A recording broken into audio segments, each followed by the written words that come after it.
அல்லேலுயா. சங்கீதம் 133 அதிகாரம் முதல் வசனத்தை நம்ம வாசிக்கலாம். சங்கீதம் 133:1. இதோ சகோதரர் ஒருமித்து வாசம் பண்ணுகிறது எத்தனை நன்மையும் எத்தனை இன்பவுமானது. அன்பானவர்களே, ஒருவர் கடை வீதி வழியாக நடந்து சென்று கொண்டிருந்த போது நல்ல திராட்சை பழம் விற்று கொண்டிருந்த ஒரு பெரியவரை பார்த்து திராட்சை பழம் எவ்வளோ ரூபாய் என்று கேட்டார். கிலோ 60 ரூபாய் என்று சொன்னார். அதே கூடையில் உதிர்ந்த திராட்சை பழமும் இருந்தது. அது கிலோ 30 ரூபாய் என்று சொன்னார். அப்பொழுது அந்த மனிதன், அப்படி என்றால் ரெண்டுக்கும் என்ன வித்தியாசம் என்று கேட்டார். அப்பொழுது அவர், எல்லாம் ஒன்றுதான், அது கொத்தாக இருக்கிறது, இது பிரிந்திருக்கிறது, ஆகவே ருசியெல்லாம் ஒன்றுதான் என்று சொன்னார். அப்பொழுது அந்த மனிதன் நினைத்தார், சேர்ந்திருப்பதனால் அதனுடைய தரமும் அதனுடைய விலையும் அதிகரிக்கிறது, அதே சமயம் பிரிந்து தனியாக இருப்பதனால் அதனுடைய விலையும் அதனுடைய தரமும் தாழ்ந்து விடுகிறது. அதே போலத்தான் சகோதரருடைய நட்பும் உறவும் இப்படி தான் இருக்கிறது என்று சொல்லி அந்த மனிதன் நினைத்து கொண்டார். அன்பானவர்களே, நம்ம ஒரு தைலத்தை எடுத்துக்கொண்டால் அந்த தைலமானது அறை முழுவதுமே வாசனையை வீசச் செய்கிறது.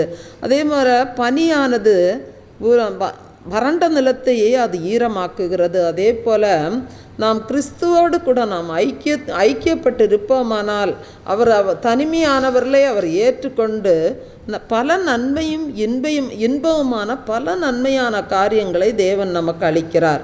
1 யோவான் 4வது அதிகாரம் 20வது வசனம் சொல்லுகிறது, தேவனிடத்தில் அன்பு கூறுகிறேன் என்று ஒருவன் சொல்லியும் தன் சகோதரனை பகைத்தால் அவன் பொய்யன். தான் கண்ட சகோதரனிடத்தில் அன்பு கூறாமல் இருக்கிறவன் தான் காணாத தேவனிடத்தில் எப்படி அன்பு கூறுவான்? அன்பானவர்களே, சகோதர சிநேகம் நம்மிடத்தில் இருக்கிறதா என்பதை நாம் எண்ணி பார்க்க வேண்டும். நமது பக்கத்து வீட்டுக்காரரிடம் நாம் எப்படிப்பட்ட அன்பு வைத்திருக்கிறோம், நாம் எப்படி பழகுகிறோம் என்பதை நாம் எண்ணி பார்க்க வேண்டும். நம்முடைய தேவன் அன்பாக இருக்கிறது போல நாமும் ஒருவரோடொருவர் நாம் அன்புள்ளவர்களாக காணப்பட வேண்டும். மற்றவர்களை நாம் கடித்து பட்சிக்கிறவர்களாக நாம் காணப்படாமல் நாம் அன்பை நாம் முன்னிறுத்தி வாழ வேண்டும். நாம் சபையாய் குடும்பமாய் நாம் நண்பர்களாய் சேர்ந்து வாழ்வோம். தேவன் நமக்காக தம்முடைய ஜீவனை கொடுத்து நம்மிடத்தில் அந்த அன்பை வெளிக்காட்டினது போல அந்த அன்பை நாமும் மற்றவர்களுக்கு வெளிக்காட்டுவோம். தேவன் தாமே இந்த வார்த்தைகளை ஆசீர்வதிப்பாராக. இன்றைக்கு வாசிக்கும்படியாக கொடுக்கப்பட்ட அதிகாரம் எரேமியா 33வது அதிகாரம். எரேமியா 33வது அதிகாரம். எரேமியா இன்னும் காவற்சாலையின் முற்றத்திலே அடைக்கப்பட்டிருக்கையில் கர்த்தருடைய வார்த்தை 2ஆம் தரம் அவனுக்கு உண்டாகி அவர், இதை செய்கிற கர்த்தருமாய் இதை திடப்படுத்தும்படிக்கு இதை உருவேற்படுத்துகிற கர்த்தருமாய் இருக்கிற யெகோவா என்னும் நாமமுள்ளவர் சொல்லுகிறது என்னவென்றால், என்னை நோக்கி கூப்பிடு, அப்பொழுது நான் உனக்கு உத்தரவு கொடுத்து நீ அறியாததும் உனக்கு எட்டாததுமான பெரிய காரியங்களை உனக்கு அறிவிப்பேன். எதிர்கொத்தளங்களினாலும் பட்டயத்தாலும் இடிக்கப்பட்டவைகளாகிய இந்த நகரத்தின் வீடுகளையும் யூதா ராஜாக்களின் வீடுகளையும் குறித்து இந்த நகரத்தின் எல்லா பொல்லாப்பு நிமித்தமும் நான் என் முகத்தை மறைத்தபடியினாலே என் கோபத்தினாலும் உக்கிரகத்திலும் வெட்டுண்ட மனுஷ பிரேதங்களினாலே அவைகளை நான் நிரப்பும்படியாகவே அவர்கள் கல்தேயரோடு யுத்தம் பண்ண போகிறார்கள். இதோ நான் அவர்களுக்கு சவிக்கும் ஆரோக்கியம் வரப்பண்ணி அவர்களை குணமாக்கி அவர்களுக்கு பரிபூர்ண சமாதானத்தையும் சத்தியத்தையும் வெளிப்படுத்துவேன். நான் யூதாவின் சிறையிருப்பையும் இஸ்ரவேலின் சிறையிருப்பையும் திருப்பி முன்னிருந்தது போல அவர்களை கட்டுவித்து அவர்கள் எனக்கு விரோதமாய் குற்றம் செய்த அவர்களுடைய எல்லா அக்கிரமங்களுக்கும் அவர்களை நீங்களாக்கி சுத்திகரித்து அவர்கள் எனக்கு விரோதமாய் குற்றம் செய்து எனக்கு விரோதமாய் துரோகம் பண்ணின அவர்களுடைய எல்லா அக்கிரமங்களையும் மன்னிப்பேன். நான் அவர்களுக்கு செய்யும் நன்மையை எல்லாம் கேட்கப் போகிற பூமியின் எல்லா ஜாதிகளுக்கு முன்பாக அது எனக்கு மகிழ்ச்சியுள்ள கீர்த்தியாயும் புகழ்ச்சியாயும் மகிமையாயும் இருக்கும். நான் அவர்களுக்கு அருளி செய்யும் எல்லா நன்மையின் நிமித்தமும் எல்லா சமாதானத்து நிமித்தமும் இவர்கள் பயந்து நடுங்குவார்கள் என்று இஸ்ரவேலின் தேவனாகிய கர்த்தர் சொல்லுகிறார்.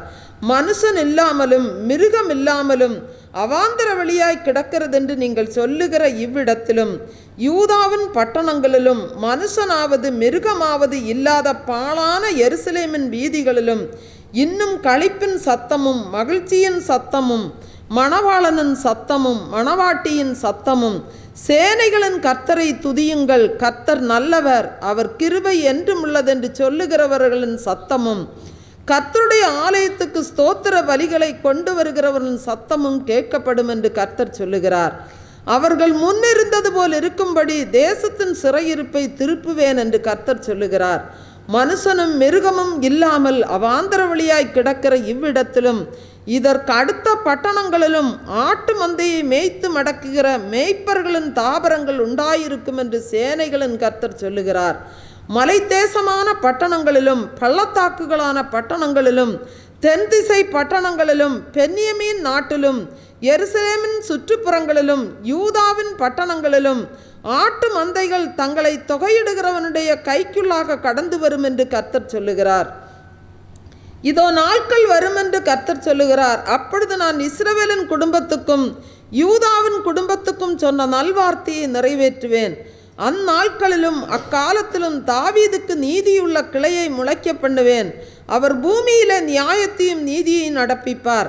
அந்நாட்களில் யூதா ரட்சிக்கப்பட்டு எருசலேம் சுகமாய் தங்கும். அவர் எங்கள் நீதியாயிருக்கிற கர்த்தர் என்பது அவருடைய நாமம். இஸ்ரவேல் வம்சத்தின் சிங்காசனத்தின் மேல் உட்காரத்தக்க புருஷன் தாவீதுக்கு இல்லாமற் போவதில்லை. தகன பலியிட்டு போஜன பலி செலுத்தி நாள்தோறும் பலியிடும் புருஷன் எனக்கு முன்பாக ஆசாரியருக்கும் லேவியருக்கும் இல்லாமற் போவதுமில்லை என்று கர்த்தர் சொல்லுகிறார் என்றார்.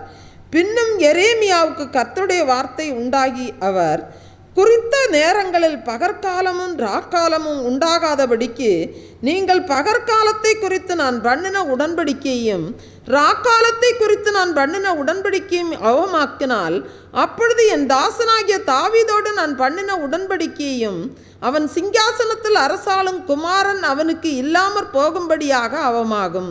என் ஊழியக்காரராகிய லேவியரோடும் ஆசாரியரோடும் நான் பண்ணின உடன்படிக்கையும் அப்பொழுது அவமாகும். வானத்து நட்சத்திரங்கள் எண்ணப்படாததும் கடற்கரை மணல் அளக்கப்படாததுமாய் இருக்கிறது போல நான் என் தாசனாகிய தாவீதின் சந்ததியையும் எனக்கு ஊழியம் செய்கிற லேவியரையும் வர்த்திக்க பண்ணுவேன் என்று கர்த்தர் சொல்லுகிறார் என்றார். பின்னும் எரேமியாவுக்கு கர்த்தருடைய வார்த்தை உண்டாகி அவர், கர்த்தர் தெரிந்து கொண்ட 2 வம்சங்களையும் வெறுத்து போட்டார் என்று இந்த ஜனம் சொல்லி தங்களுக்கு முன்பாக என் ஜனம் இனி ஒரு ஜாதி அல்லவென்று அதை தூஷிக்கிறார்கள் என்பதை நீ காண்கிறதில்லையோ? வானத்துக்கும் பூமிக்கும் குறித்திருக்கிற நியமங்களை நான் காவாமல் பகற்காலத்தையும் ராக்காலத்தையும் குறித்து நான் பண்ணின உடன்படிக்கையை அற்றுப்போகிறது உண்டானால், அப்பொழுது நான் யாக்கோபின் சந்ததியையும் என் தாசனாகிய தாவீதின் சந்ததியையும் தள்ளி நான் ஆபிரகாம் ஈசாக்கு யாக்கோபு என்பவரின் சந்ததியை ஆளத்தக்கவர்களை அதிலிருந்து எடுக்காதபடிக்கு வெறுத்து போடுவேன். அவருடைய சிறையிருப்பை நான் திருப்பி அவர்களுக்கு இறங்குவேன் என்று கர்த்தர் சொல்லுகிறார் என்றார். ஆமேன். அல்லேலூயா, அல்லேலூயா, அல்லேலூயா.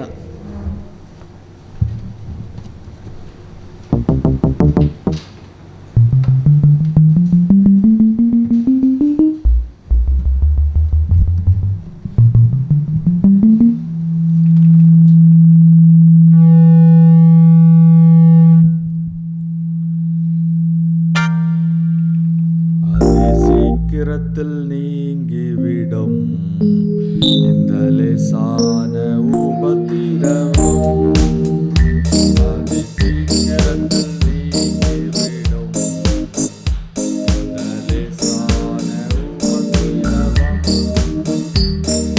சோர்ந்து போகாதே, சோர்ந்து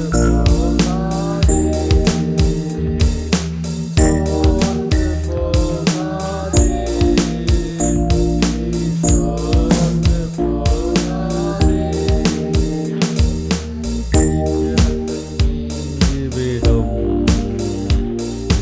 லேசான உபத்திரவம் அதிசீக்கிரத்தில் நீங்கிவிடும் இந்த லேசான உபத்திரவம்.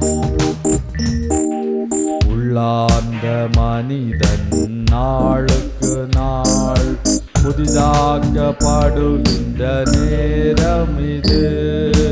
உள்ளார்ந்த மனிதன் நாளுக்கு நாள் புதிதாக்கப்படுகின்ற நேரம் இது. சோர்ந்து போகாதே, நீ சோர்ந்து போகாதே,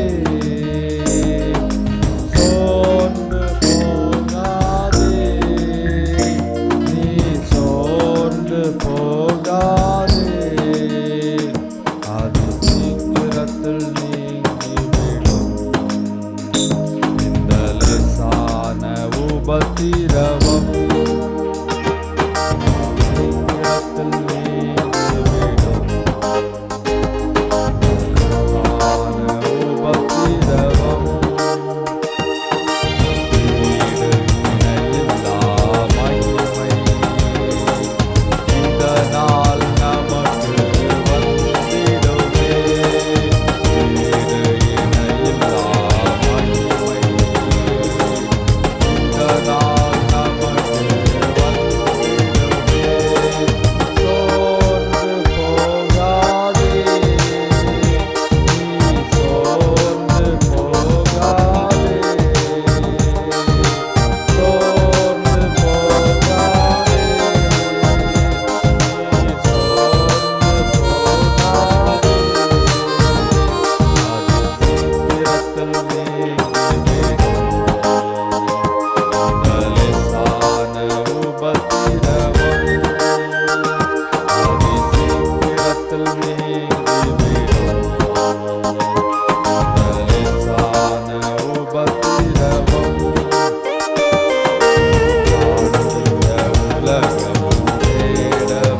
பிரைஸ் தி லார்ட்.